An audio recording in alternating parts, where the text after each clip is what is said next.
Assalamu alaikum wa rahmatullahi wa barakatuh, you guys. This is part two. And as you guys can see, I'm at home. I'm more relaxed.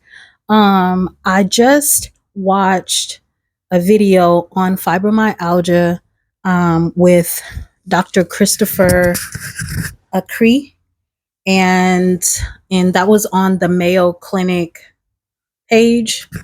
And because I was a bit curious, I'm like, I want to go and see if there's like more formal information on a video or something like that. And so I'm certainly glad that I did. And I also watched another young lady. She posted a video, it was 3 years ago, and she was 21 then.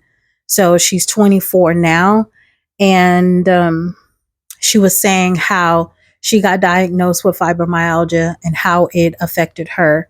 So in this video, I want to explain what fibromyalgia is a little bit better, and also maybe give you guys some of my experiences. Hopefully this video won't be too long, but I definitely want to talk to you guys about it because it affects 4 million people in the United States of America. Why does it affect that many people in our country? I can give you a myriad of reasons why, because we're overworked, underpaid, and we don't get enough good, healthy food in our bodies because we are so stressed and overworked that we don't have time to even take care of ourselves, especially if you're a mom. You're always at the bottom of the list. Everyone else, it's God, it's your husband, your children, your friends, and then at the very bottom, it's you as a mother. Why does it affect children? I mean, I could take a wild guess and say, one, because of the food that we're eating and the technology, and two, because parents are overworked. They're not paying enough attention to their kids. That would be my guess. So let's get into it. What fibromyalgia is. Fibromyalgia is a chronic condition that causes widespread pain all over the body and tenderness, as well as other symptoms like extreme tiredness, fatigue, headaches, migraines, sleep problems, and emotional and mental distress. Now, what it means by having pain all over the body and tenderness is that the way that the brain processes the pain, right? So for me, when I found out that I had fibromyalgia in the spring of, I think it was in the spring, in the spring of 2022, I was very off put by the fact that my doctor, my primary care physician, he was like, I think that you have fibromyalgia, when I was telling him my symptoms and, how it was affecting my everyday life, you guys. Like, it was hard for me to even focus on my job. It was hard for me to focus on my kids. And the pain, I just kept putting it away. The anxiety, I just kept putting it away and just kept thinking, oh, it's because, I'm trying to work a full-time job from 11 a.m. to 8 p.m., take care of my two youngest kids, and all on my own because I'm a solo parent, and grocery shop and cook for the kids and help with homework. And at the time, my youngest was 3 years old. Sharon was 3 years old. Yeah. And he didn't go to school. So this was right before he went to preschool. And I just kept thinking, like, I don't know what this is that's so debilitating. It was like some days I felt like I couldn't get out of bed. but I had to drag myself out of bed, you guys. And I would become so emotionally distraught that some days I would just cry. And I still have those moments some days because I'm not managing my stress well. I'm not managing my work life balance well. It is very challenging to figure out how to do this because no one can tell you how to do it. They can give you pointers and tips, and there are homeopathic or holistic pathways or things that you could do. Because I'm not a medication girl, I absolutely was not going to take medication because my doctor prescribed for me what did he prescribed for me anxiety medication. Now, I filled the anxiety medication, but I never took the anxiety medication. When I looked at the list and like the side effects and all of that, and I was like, heck no, I am not taking this medication. And it had gotten so bad for me that my blood pressure just started to skyrocket. By 2023, last year, at the beginning of last year in January, my blood pressure has skyrocketed so bad that my doctor got extremely concerned. And this was after I had my surgery. Now, me knowing what I know now, I didn't know then. I should have did a little more research and tried to take some teas or, some yoni steams or something, some herbal yoni steams or, something else to prevent myself from having a partial hysterectomy, which I got my uterus removed. I still have my ovaries. My gynecologist said that he didn't want me to go into menopause because I was just too young to go into menopause. And he just didn't want to take my ovaries. They were healthy. There's nothing wrong with me. I'm very healthy. It's just these two things were really causing me a lot of stress and anxiety on top of my job and, everything else that I just talked about life, right?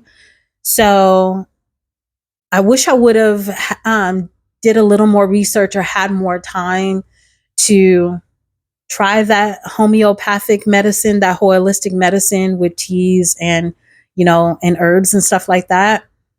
But because I was having pain so frequently every day, every night, I couldn't sleep, that I needed to get the surgery done so that I could alleviate some of this discomfort and pain that I was feeling. But then after the surgery, again, knowing now what I didn't know then, is that the surgery actually heightened the pain even more.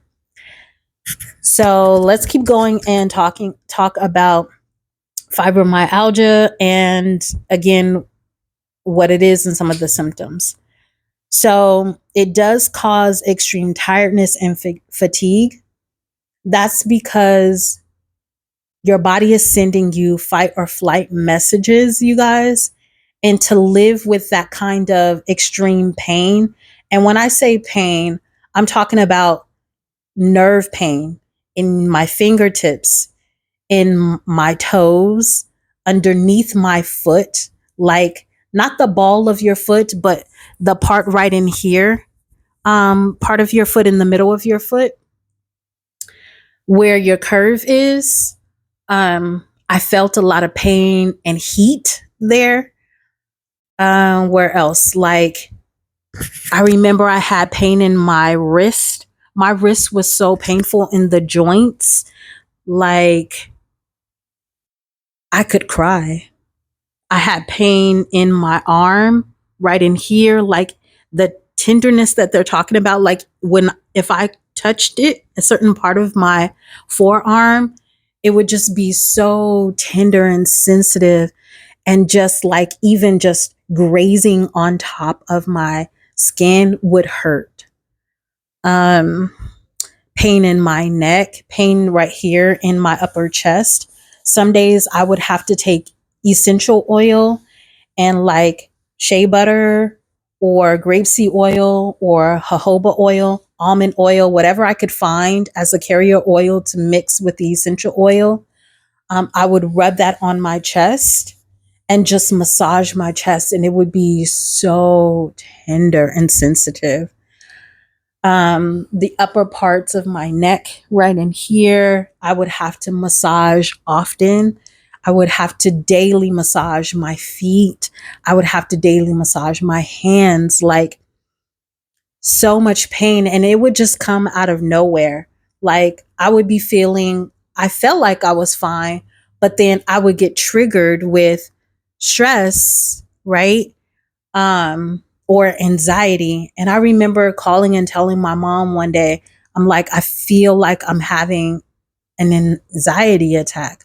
Like I had laborious breathing and I felt dizzy and just so fatigued, and coffee wasn't helping. And actually, coffee just exasperates the issue. Again, we're going to talk about your diet when it comes to fibromyalgia.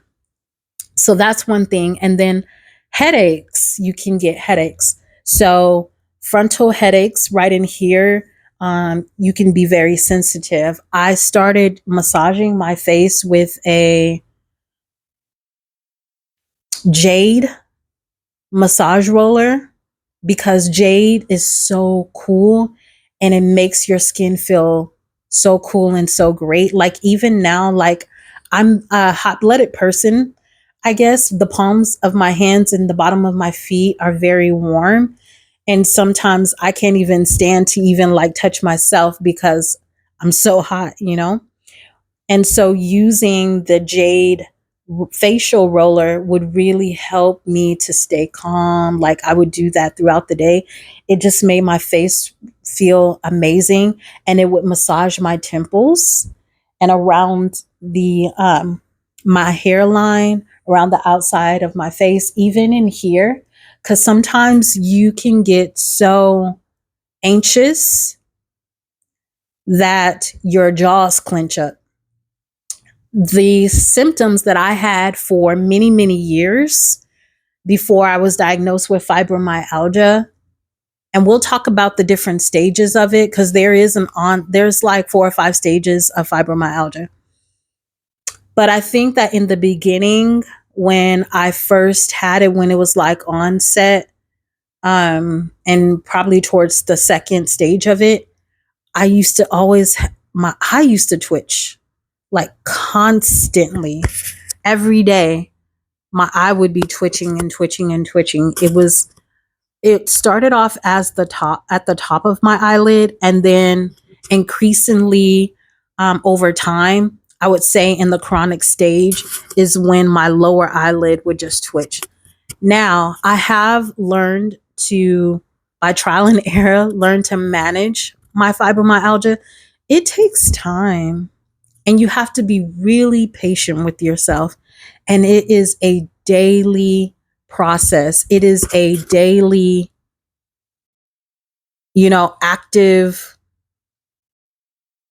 obligation that you have to yourself to take care of yourself so that, you have optimal health and you're just living your best life. It's very challenging. I'm not even going to lie. Wallah, it's very challenging. So sometimes, even now, when I'm triggered, that's when I know, like, Tiffany, you need to manage your stress. There are certain things that I know that I need to implement in my life because my face starts to like spaz out, like right in here. My face starts to spaz out on the sides of my mouth. Um, what else? I can get major headaches sometimes. I remember one time it had gotten so bad that I had a screaming pain in the top of my head. This was like during the pandemic in 2020. I want to say in like August, right after I had became Muslim, and I didn't know what that was.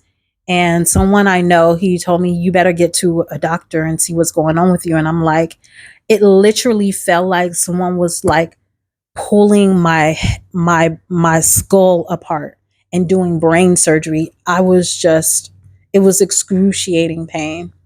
And that was up here at the top of my head. Now sometimes I do get splitting headaches in the back of my head. I want to say like maybe by my pineal gland, right here by the occipital bone in the back of the head. Sometimes I do get headaches like, I won't say on my temples, but more or less like right in here, like right around here, I get extreme tenderness and headache.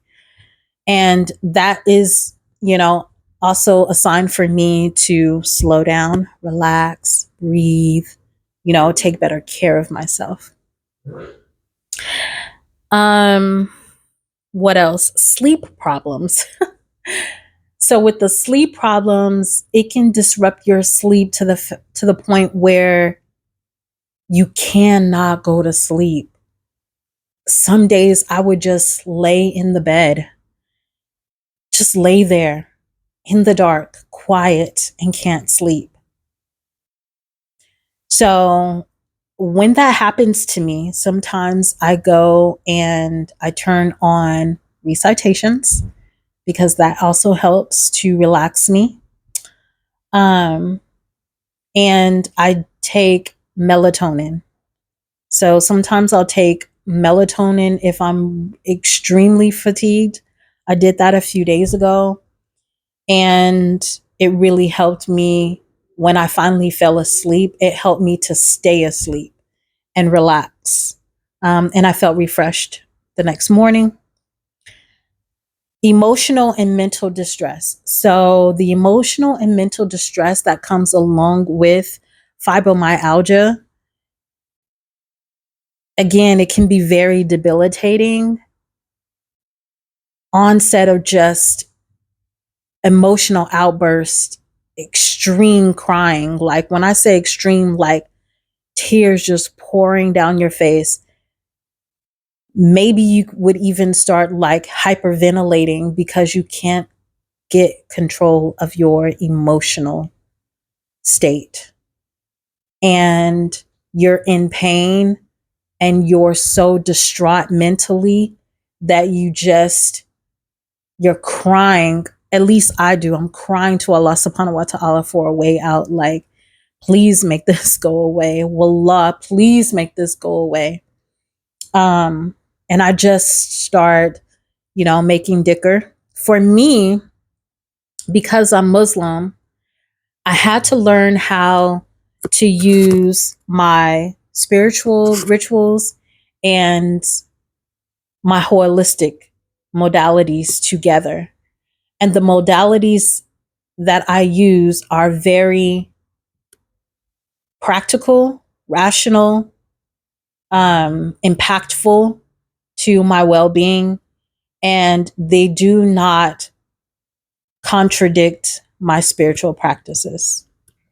That has taken some time to figure out to make sure that I'm not doing anything that's going to negate my spiritual practices and my faith, because that was very, very hard for me to figure out for for a few years.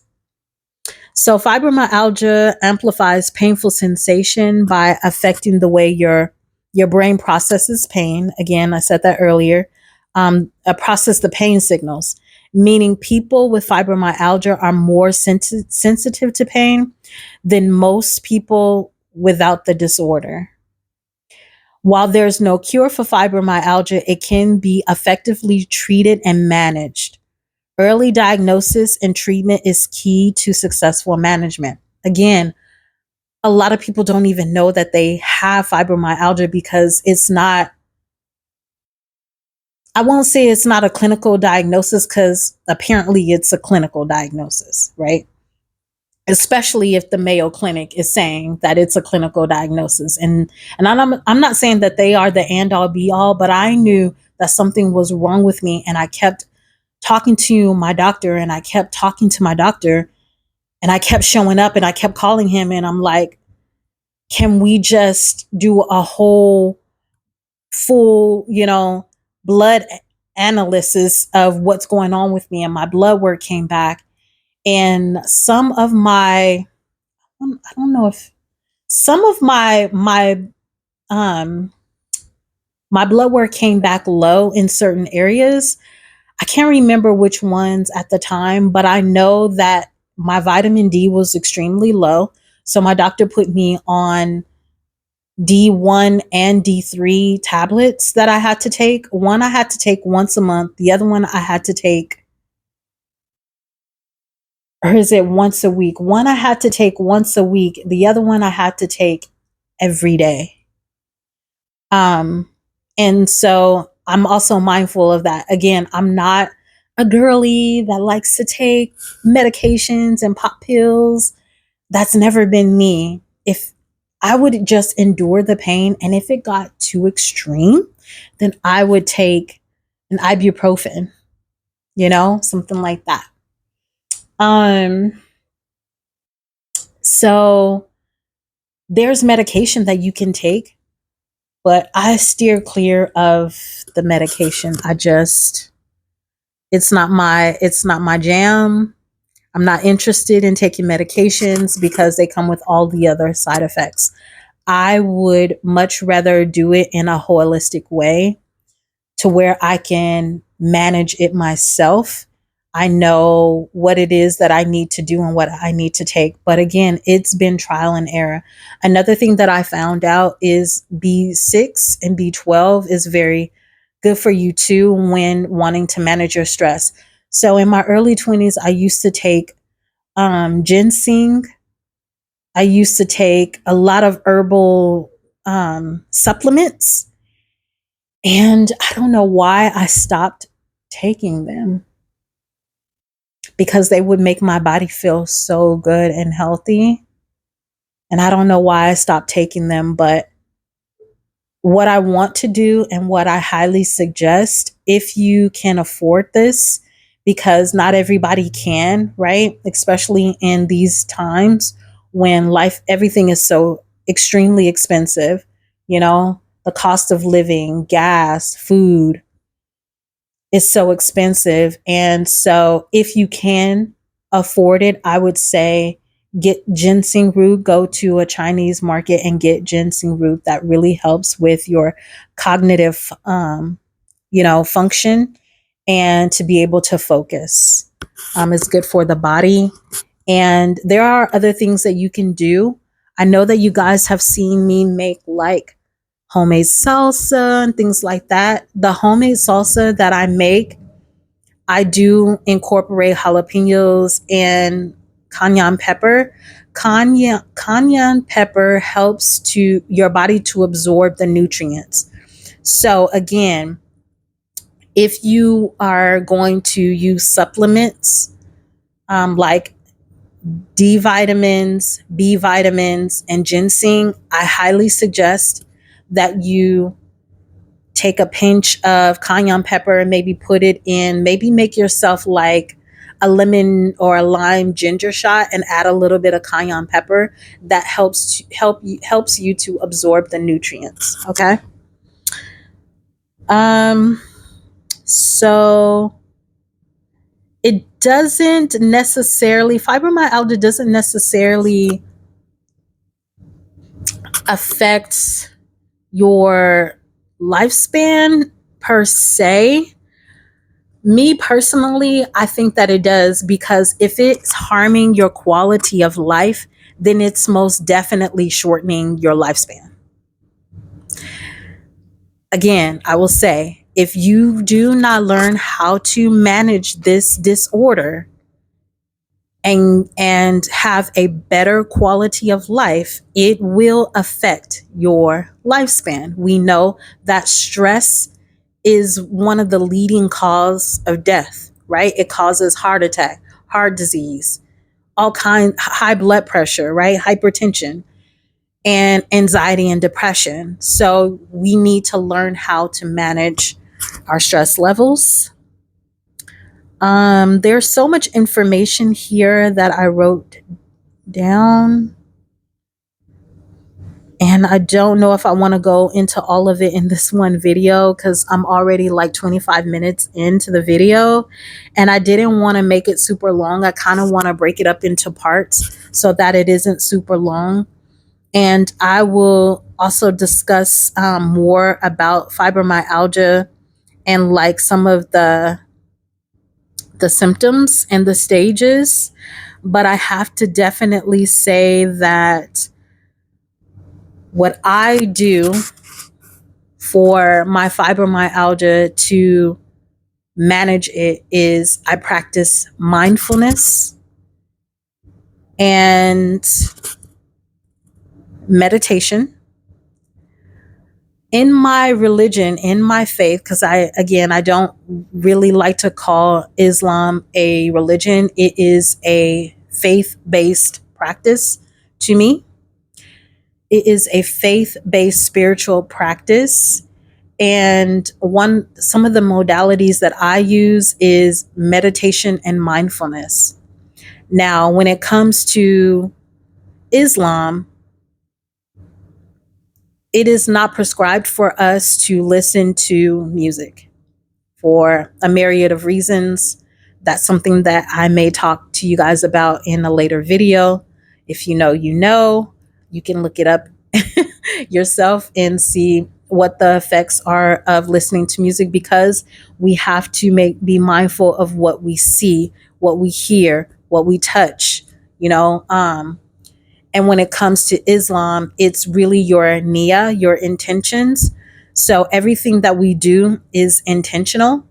The way that we give, the way that we love, the way that we live, the way that we speak, the way that we conduct ourselves, the way that we pray, everything is intention based. And it all is, you know, centered around the heart, your heart chakra, your intentions, you know, how you love one another, your family members, your coworkers, your friends, your community, and humanity at large, right? It's ihsan, right?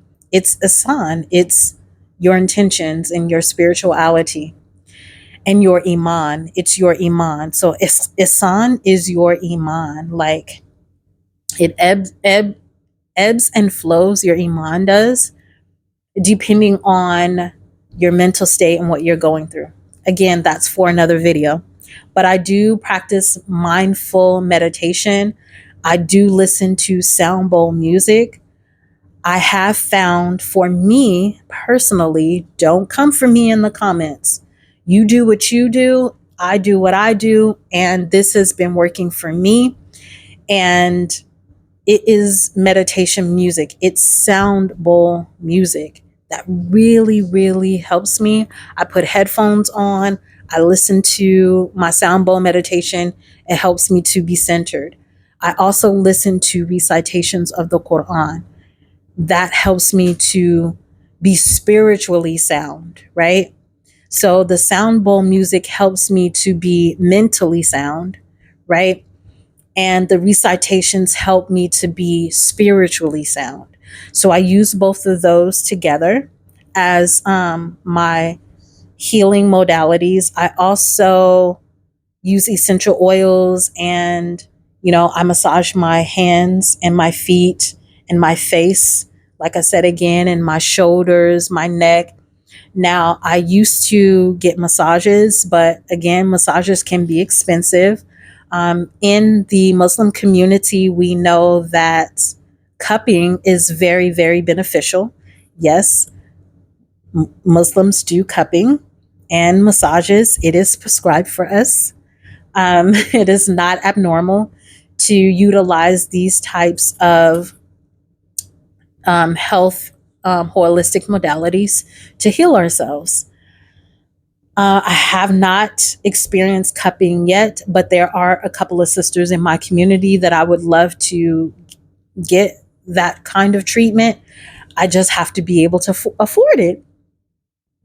I do have, 6 kids, 4 of them being grown, and 2 younger ones, under the age of 10. So, that's another realistic thing that I have to make sure that I'm mindful of how I'm spending the money that Allah subhanahu wa ta'ala gives me so that I can take care of my children and make sure that they eat good. Diet. Let's briefly talk about diet really quick.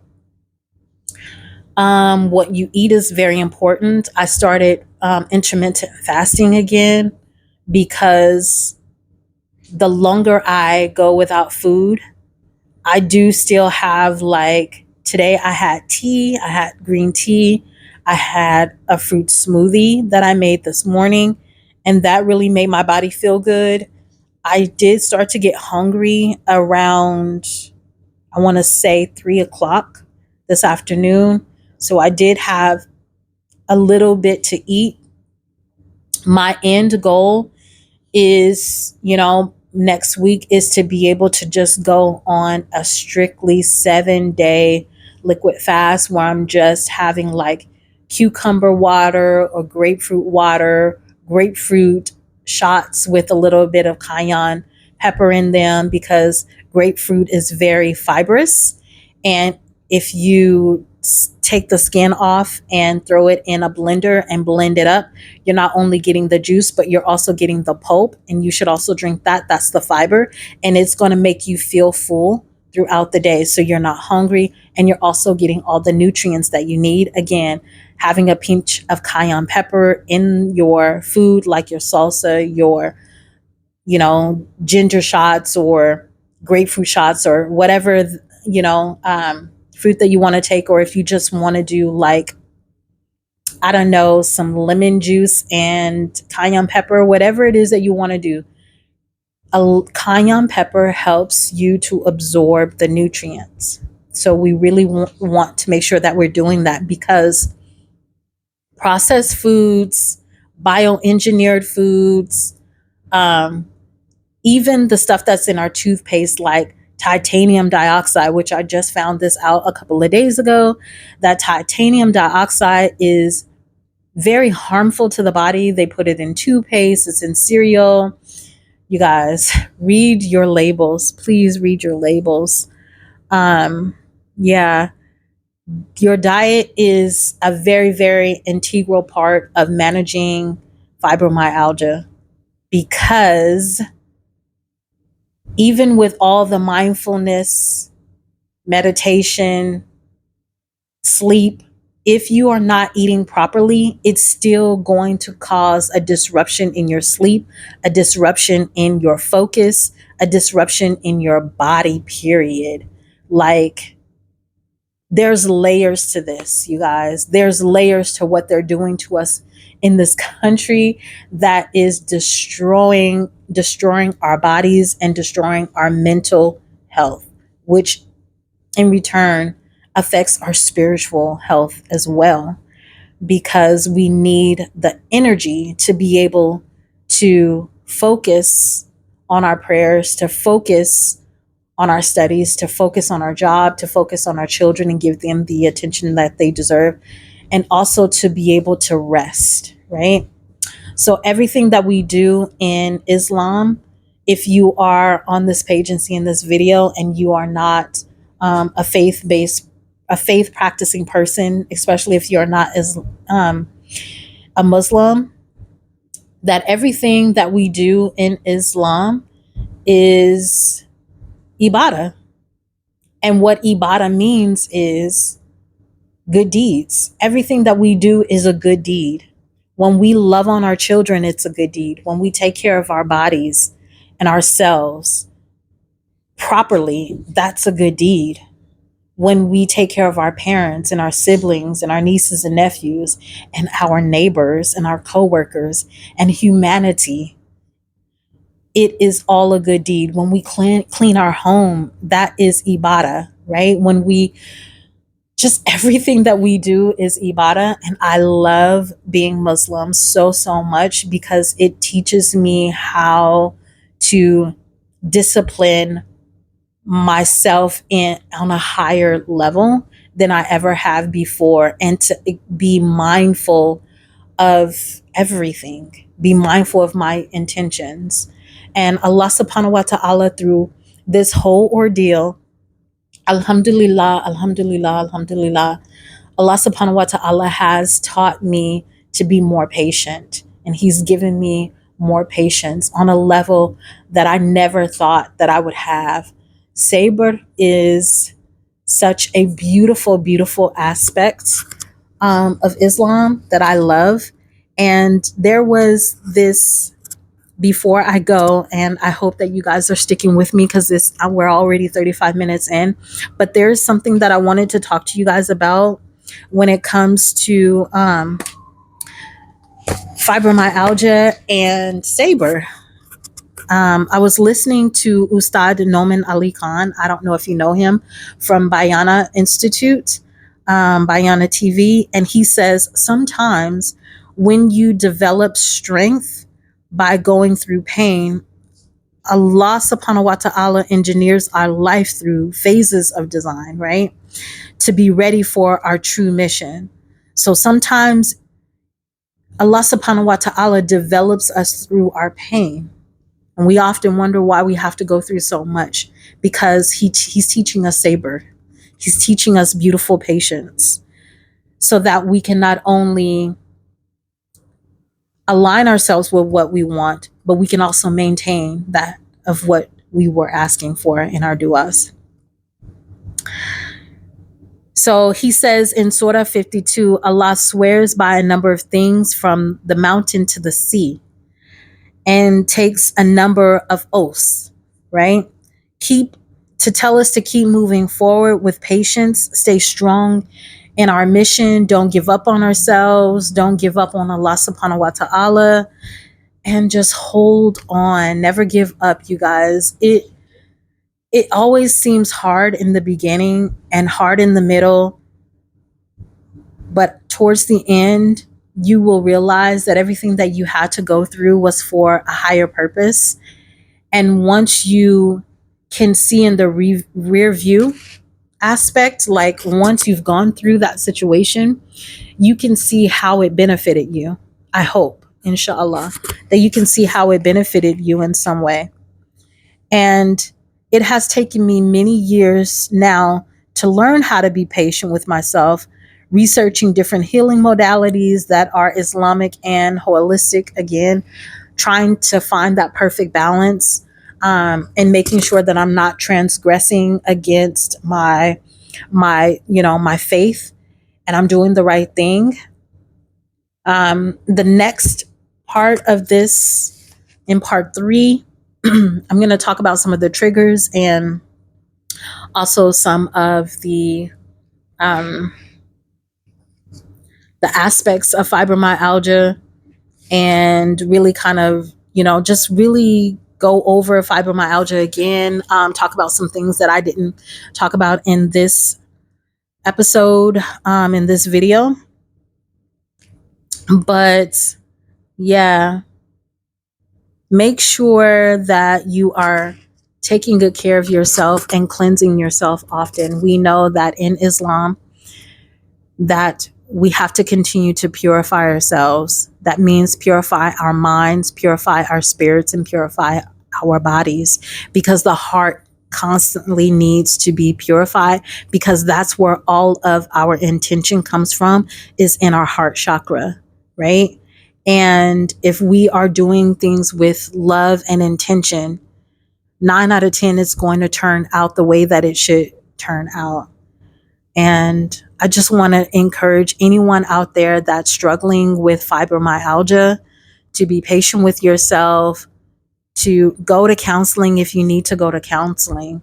Get a holistic doctor if you can afford one, or if your insurance allows you to be able to use the insurance to, to find a holistic doctor.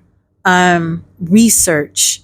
Never stop educating yourself on this because, again, 4 million people in the United States have fibromyalgia. That's only 2%. However, most of them are women between the ages of 35 and 55. There are some men and some children that do have it, but mostly women. And that's 4 million people. That's a lot of people suffering with this incurable disorder. So talk to someone, talk to your imam, talk to your pastor, talk to your life coach, talk to your parents, talk to a trusted friend, or family member. Talk to someone, get it out, get advice, healthy advice, and start eating to live, you guys. Throw away the coffee. I had to toss the coffee. As much as I love coffee, I had to toss it today. I had to not drink coffee. Instead, I drank tea instead today, green tea instead of coffee. It gave me the caffeine kick that I needed, enough, but it's also good for my body as well. It's a natural antioxidant. So drink some teas, eat some good food, eat some raw foods, try fasting. There's all different kinds of fasts. As Muslims, during the month of Ramadan, we do dry fast. We also dry fast on Monday and Thursday, the 13th, 14th, and 15th of the month, prescribed by our wonderful, amazing, most beloved Prophet Muhammad sallallahu alaihi wasallam.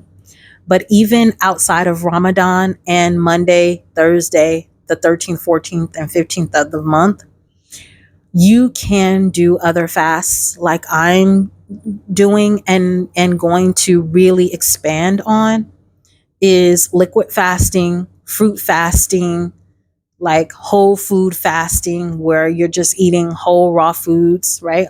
Whole raw food fastings, things like that. There are substitutions and supplements out there that you can take. I would definitely try sea moss. Sea moss, I cannot talk about sea moss enough. That's for another video. I will, inshallah, create a video on how to make sea moss because I do make my own sea moss now. And yeah, there's so much that you can do to really improve your health, improve your lifestyle, and, make you feel good about yourself. Start with positive affirmations, positive thinking, that positive self-talk. I created a short video earlier today. If you haven't seen it, go back and watch that. But I love you guys so much. I'm going to end this video right here. Thank you so much for watching. If you made it to the end, I appreciate you. I hope this benefited you in some way. Please like, share, and subscribe to my channel. Share this video with someone that you feel that could, benefit from it. And thank you, thank you, thank you. I love you. I love you for the sake of Allah subhanahu wa ta'ala. Have an amazing evening. Assalamu alaikum wa rahmatullahi wa barakatuh.